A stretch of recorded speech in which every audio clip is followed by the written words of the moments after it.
मौजू है और किस मामले को लेकर प्रेस कॉन्फ्रेंस है?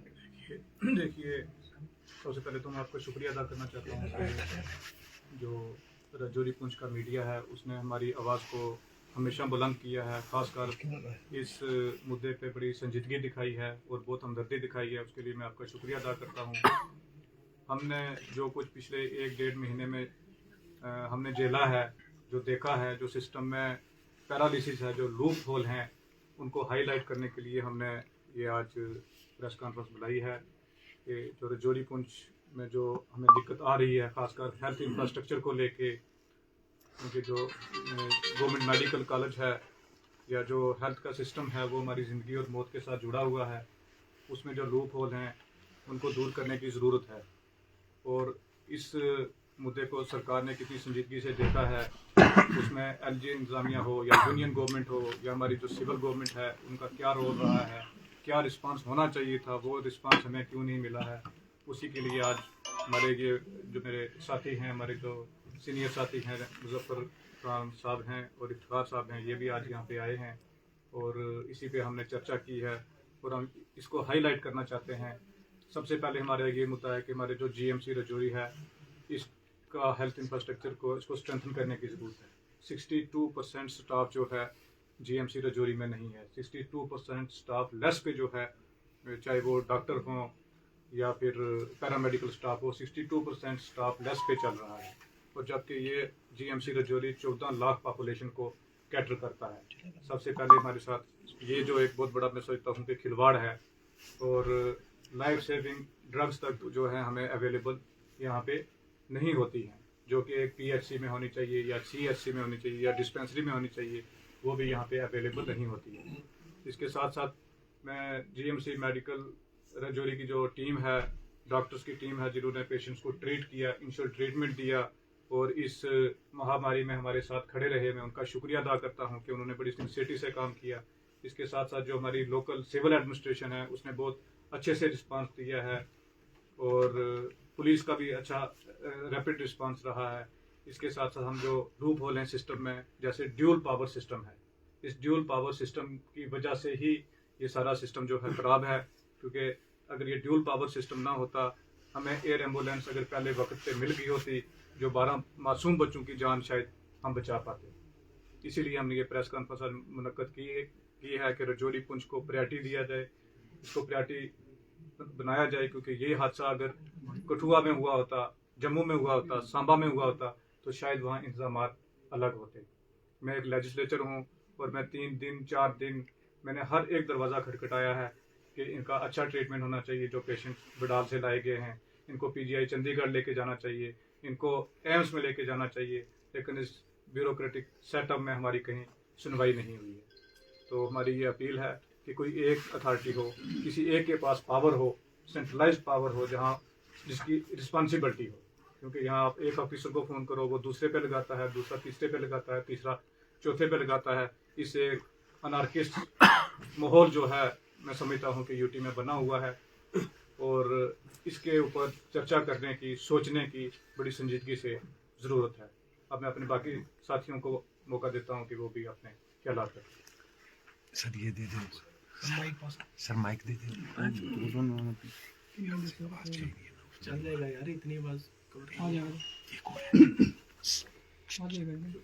एक और है, एक और है, वो मैं मीडिया टीम का शुक्रिया अदा करता हूँ। मेरे दोस्त और ऑनरेबल एमएलए बुद्धन ने एक मायूस कुल सूरत को पेश किया है और इसमें कोई दो राय नहीं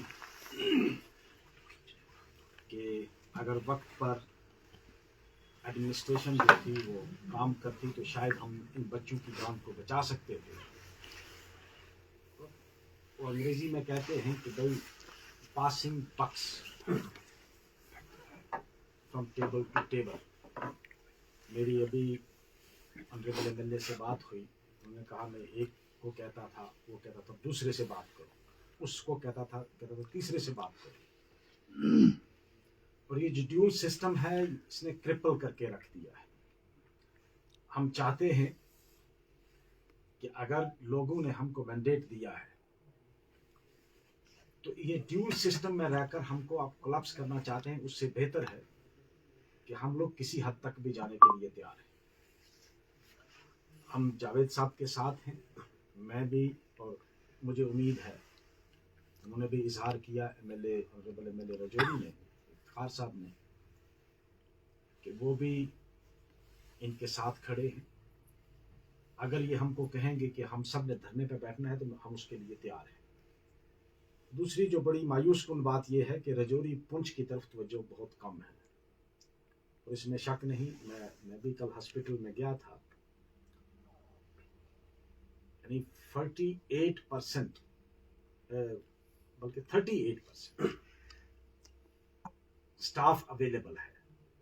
38% स्टाफ अवेलेबल रखकर आप कहते हैं कि 2 डिस्ट्रिक्ट की इतनी बड़ी पॉपुलेशन को आप फीड कर रहे हो, वो कैसे पॉसिबल हो सकता है। मैं एक टिप ऑफ द आइसबर्ग आपको बता दूं। मंजाकोट पीएचसी है, सब डिस्ट्रिक्ट हॉस्पिटल है, वहां कोई एमबीबीएस डॉक्टर भी नहीं, और पिछले 4 सालों से नहीं। थाना मंडी में नहीं, और जीएमसी में 38% टोटल स्ट्रेंथ है, जो टोटल सैंक्शन स्ट्रेंथ के 38% एम्प्लॉइज है। उनसे आप ये तवक्को करोगे, फिर भी हम शुक्रगुजार हैं। हमें ऑनरेबल एमएलए साहब ने भी बताया कि यहाँ की जो डॉक्टर्स हैं उन्होंने हम तक कोशिश की, और आज भी वो लगे हैं। मैं भी कल गया था हॉस्पिटल में, मुझे कुछ हद तक इत्मीनान भी हुआ कि वो लोकल डॉक्टर्स थे, उन्होंने बड़ी मेहनत की, और बाहर के भी जो एक्सपर्ट डॉक्टर थे उन्होंने मेहनत की। हम तीनों का यहाँ आज बैठकर गौरवखोज करने का मकसद ये है कि रूट काज क्या है। रूट काज है कि हम यूनियन टेरिटरी में कोई एक सिंगल अथॉरिटी हमारे पास नहीं है जिसके पास हम दुहाई दें, और रिस्पॉन्सिबिलिटी कोई नहीं। रिस्पॉन्सिबिलिटी इसलिए नहीं है, responsibility always comes with the accountability. जब आप किसी एक अथॉरिटी के पास अकाउंटेबल नहीं है, आप रिस्पॉन्सिबिलिटी को भी नहीं मानेंगे। तो हमें जब तक के हम हर कुर्बानी देने के लिए तैयार हैं कि ये जो ड्यूल पावर सिस्टम है इसको खत्म किया जाए।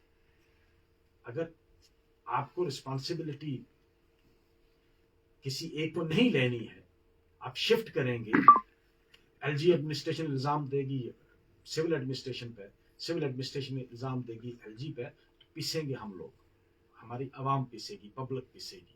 पब्लिक ने इसलिए मैंडेट नहीं दिया था कि हमारी कैबिनेट के पास इख्तियार न हो। हम इसके खिलाफ एहतजाज भी करेंगे, और इसके खिलाफ अगर कोई हमको और कुर्बानी देनी पड़ी तो हम अपने लोगों के लिए देंगे। हम आपकी वसातत से, जितने भी आप मीडिया के हजरात यहाँ हैं, हम ये गुहार लगाना चाहते हैं कि रजौरी पुंछ को इस तरह आप नेगलेक्ट मत करो, और अपनी ईगो क्लैश में हमारी आवाम को मत कुचलो। अगर ये ईगो क्लैश ना होती, ऑनरेबल एमएलए साहब ने जिस तरह मुझे बताया, हम बहुत सारी जानों को बचा सकते थे। डिस्ट्रिक्ट एडमिनिस्ट्रेशन ने बहुत अच्छा काम किया, हम मीडिया के थ्रू भी सुन रहे हैं। यहाँ के हॉस्पिटल के मुलाजमीन ने अच्छा काम किया, लेकिन एयरलिफ्टिंग में इतनी प्रॉब्लम क्यों आई? यहाँ से जब आपने पेशेंट को शिफ्ट किया चंडीगढ़ के लिए, चंडीगढ़ आप भेज नहीं रहे हैं, क्यों? वजह क्या है उसकी? उसके पीछे किसका? Who is responsible? irrespective of his cadre, irrespective of his status, irrespective of his position, he must be taken to task. कोई कितना बड़ा क्यों ना हो, जिसने भी उन लोगों को जाने से रोका। ऑनरेबल एमएलए साहब ने अपने एफर्ट्स के थ्रू डायरेक्ट चंडीगढ़ में बात करके अगर बेड्स अवेलेबल किए, एडमिशंस के लिए तैयारी की, तो पेशेंट्स को शिफ्ट क्यों नहीं किया गया? और पेशेंट्स को 1 घंटा डिले करके एम्बुलेंस क्यों भेजी गई? उसके खिलाफ इंक्वायरी होनी चाहिए, और जो भी ऑफिसर इसका रिस्पॉन्सिबल है, मैं तो ये कहूँगा कि उसको एग्जम्पलरी पनिशमेंट दे के, ताकि लोगों को पता चले कि हमारे साथ कोई आइंदा खिलवाड़ ना करे। हम दोनों एमएलए ऑनरेबल एमएलए रजौरी और मैं, हम जावेद के साहब के साथ खड़े हैं। जहां इनको हमारी ज़रूरत पड़ती है, जिस किस्म की भी ज़रूरत पड़ती है, हम इनके साथ हैं। अगर ये हमें कहते हैं कि हम यहाँ इनके साथ बैठेंगे, हम धरने पर बैठने के लिए भी तैयार हैं। इसीलिए आज हम मायूस होकर हमने आपको बुलाया। बाकी दीगर हमारे ऑनरेबल एमएलए रजौरी जो है वो भी आपको ब्रीफ करेंगे इस पर। ठीक है।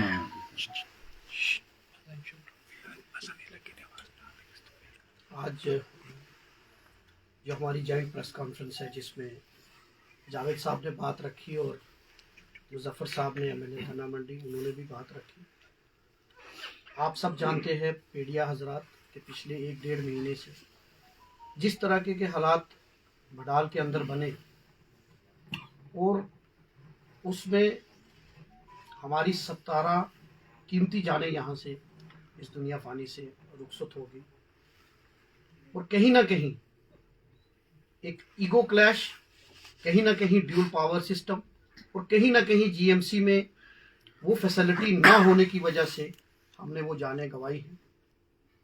जिस तरीके से ऑनरेबल एमएलए थाना मंडी और जावेद साहब ने बताया कि अगर यहाँ एमआरआई की फैसिलिटी होती तो पेशेंट्स को शिफ्ट नहीं करना पड़ता जम्मू के अंदर या चंडीगढ़ के अंदर।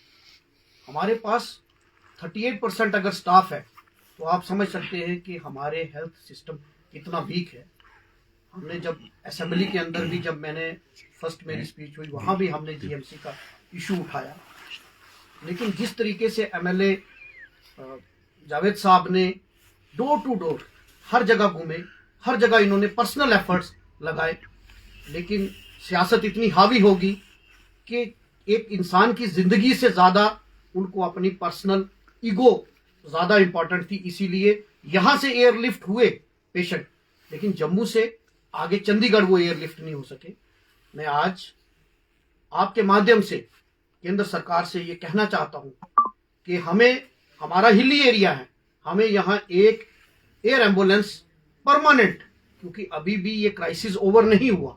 ऑल्दो कुछ हद तक अल्लाह का शुक्र है कि 3-4 दिन से कोई इस तरीके की कैजुअलिटी नहीं हुई, लेकिन अभी भी रूट काज क्या बीमारी का है, क्यों ऐसी मौतें हुई हैं, उसका अभी खुलासा नहीं हुआ। हम दुआ करते हैं कि इस तरीके का ना हो, लेकिन खुदा ना खास्ता अगर कोई इस तरीके की प्रॉब्लम हो जाती है तो आगे हम फिर उसको एयरलिफ्ट करने में क्या करेंगे। ये तो चलो पर्सनल एफर्ट्स किए इन्होंने, लेकिन एक यहाँ एयर एम्बुलेंस हो। दूसरा, मैं आज इस माध्यम से कहना चाहता हूं कि जिस तरीके से इन्होंने कहा कि अगर यही इंसिडेंट जम्मू के अंदर होता या यही इंसिडेंट कश्मीर के अंदर होता तो किस तरीके से वो एकदम पूरा सारे इकट्ठे हो जाते। आज रजौरी पुंछ एक गरीब लोग मारे गए और किसी ने इसकी तरफ सुध नहीं ली। हालांकि स्टेट गवर्नमेंट 2 मिनिस्टर्स पहले सकीना इटू जी भी ने भी विजिट की, जावेद राणा साहब ने भी की, चीफ मिनिस्टर साहब ने भी की, लेकिन जब एम्बुलेंस देने की टर्न आई तब यहाँ एयर एम्बुलेंस नहीं दी गई। मैं आज आपके माध्यम से ये कहना चाहता हूं जावेद साहब को कि हम बिल्कुल एक पेज पर हैं।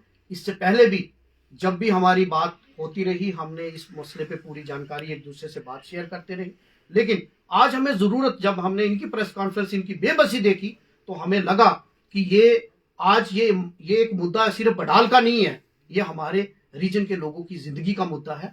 और खासकर अगर हम एक प्लेटफॉर्म पर आकर अपनी बात नहीं रखेंगे तो आने वाले दिनों में कोई भी हमें प्रॉब्लम आएगी तो उसको हम किस तरीके से फेस करेंगे। मैं आपके माध्यम से ये बात कहना चाहता हूं कि यहाँ जीएमसी में रिक्रूटमेंट हो या यहाँ डॉक्टर्स को डिप्यूट किया जाए आज, क्योंकि अभी मेडिकल इमरजेंसी है। यहाँ जीएमसी जम्मू से या बाकी दीगर जीएमसी से यहाँ टेम्परेरी बेसिस पे डॉक्टर को डिप्यूट किया जाए ताकि मजीद और भी हम जाने बचा सके। आज मैं हॉस्पिटल में भी गया था और यहाँ कुछ लोगों को, 300 से ज्यादा लोगों को यहाँ क्वारंटाइन भी किया गया है। डिस्ट्रिक्ट एडमिनिस्ट्रेशन ने वहाँ हमारे साथ वो भी थे, वहाँ हमने लोगों से भी बात की, लोग बड़े परेशान हैं। आज हमें सियासत से ऊपर उठ के सबको इंसानियत की नजर से उनको एक मॉरल बूस्टिंग की जरूरत है, उनके साथ खड़े होने की जरूरत है। आज वो यहाँ परेशानी की हालत में है, उनको अपने माल मवेशी की परेशानी है, उनको अपने घर की चिंता सता रही है। जब हम उन बच्चों से बात की, औरतों से बात की तो मन भर जाता है, क्योंकि आज सियासत करने की जरूरत नहीं। मैं आज अपील करता हूं सब लोगों को कि इकट्ठे हो जाओ, इस क्राइसिस के वक्त सारे इकट्ठे हो जाओ, पार्टी पॉलिटिक्स से ऊपर उठ के समाज इकट्ठा हो जाए ताकि हम इस मुश्किल घड़ी में उनके साथ कंधे से कंधा मिलाकर खड़े रहें। और आने वाले दिनों के लिए, क्योंकि अभी भी ये सिचुएशन, क्योंकि अल्लाह का शुक्र है कि 2-3 दिन से कंट्रोल है, लेकिन अभी भी पता नहीं चला, इसलिए हमें इसके लिए और तैयारी करनी है। और मैं एडमिनिस्ट्रेशन से भी कहूंगा, क्योंकि उनका बहुत अच्छा रोल रहा, डॉक्टर ने भी, जीएमसी के जो प्रिंसिपल हैं भाटिया साहब और उनकी टीम ने बहुत अच्छा काम किया। आज मैंने हॉस्पिटल भी विजिट किया, लेकिन मैं स्टेट गवर्नमेंट में, पर्टिकुलरली एलजी एडमिनिस्ट्रेशन है यहाँ, और दिल्ली केंद्र सरकार से कहूंगा कि खुदारा इसको टेस्टिंग लेबोरेटरी मत बनाओ, इसको सिर्फ जमीन के हिसाब से मत देखो, इसको लोगों के हिसाब से देखो, और लाशों पे सियासत मत करो। सियासत जब चुनाव आएगा तब करना, आज इंसानियत की नजर से देखो, और यहाँ जो हमें रिक्वायर्ड हेल्प है वो दें, ताकि इन लोगों की जानों को बचाया जाए। सरकार साहब, आपने ड्यूल पावर सिस्टम की बात की, कहीं ना कहीं ड्यूल पावर सिस्टम का खामियाजा इस रजौरी पुंछ की आवाम को भुगतना पड़ रहा है, क्योंकि अगर इसी तरह ये सिलसिला जारी रहा तो क्या, अगर एम्बुलेंसेज ना मिल सकी तो आप नेक्स्ट आपका जो स्टेप है वो क्या रहेगा? देखिए, जिस तरीके से ड्यूल पावर सिस्टम की हमने इसलिए बात की, तीनों एमएलएज ने ये बात की, क्योंकि जब यहाँ से एयरलिफ्ट हुए पेशेंट तो जम्मू, जावेद साहब ने चंडीगढ़ बात करके वहां बेड भी अरेंज कर दिया, वेंटिलेटर भी अरेंज कर दिया। क्या रीजन था कि यहां से एयरलिफ्ट जम्मू तक हो गई, लेकिन जम्मू से चंडीगढ़ एयरलिफ्ट नहीं हुआ। तो ये कहीं ना कहीं ड्यूल सिस्टम, एक ऑफिसर दूसरे पे लगाता है, दूसरा ऑफिसर तीसरे पे लगाता है। आज क्या किसी की जान से ज्यादा कीमती ये कोई चीज इंपॉर्टेंट ज्यादा हो सकती है? और अकाउंटेबल कौन है? आज अगर जो किसी की जान चलेगी तो अकाउंटेबल कौन है? तो अगर एक ऑनरेबल एमएलए, जो इलेक्टेड एमएलए है, लोगों का मैंडेट लेकर, वो अगर एक किसी ऑफिसर को बोलता है कि भाई मैंने अरेंज कर लिया, आप उसको एक शिफ्ट कीजिए, एयरलिफ्ट करना कौन सी बड़ी बात है? अगर सरकार चाहती, यहां से अगर जम्मू एयरलिफ्ट हो सकता है तो जम्मू से चंडीगढ़ एयरलिफ्ट होने में क्या दिक्कत है? तो यही है ब्लेम गेम, एक दूसरे पे लगा रहा, दूसरा तीसरे पे। इसमें हम बिल्कुल एक प्लेटफॉर्म है, irrespective of party. Rajouri Poonch ये रीजन है, ये कोई भी हो, हम ये क्लियर उनको वार्निंग देना चाहते हैं, अब डिस्क्रिमिनेशन बर्दाश्त नहीं किया जाएगा और लाशों के ऊपर हम सियासत नहीं करने देंगे। ये क्राइसिस का समय है, इंसानियत के नाते मिलकर हम इस पर इकट्ठे हैं, एक प्लेटफॉर्म पर है। और जहां भी, मैं जावेद साहब को भी कहूंगा, क्योंकि इंसानियत का मुद्दा है, कॉन्स्टिट्यूएंसी के एमएलए ये हैं, ये लीड करेंगे, हम इनके साथ रहेंगे। और कहीं भी, चाहे वो राजभवन का दरवाजा खटकाना पड़े या दिल्ली में कहीं दरवाजा खटखटाना पड़े, हम इनके साथ हैं, हम वहां जाएंगे और अपने लोगों को बचाने की पूरी कोशिश करेंगे। शुक्रिया सर।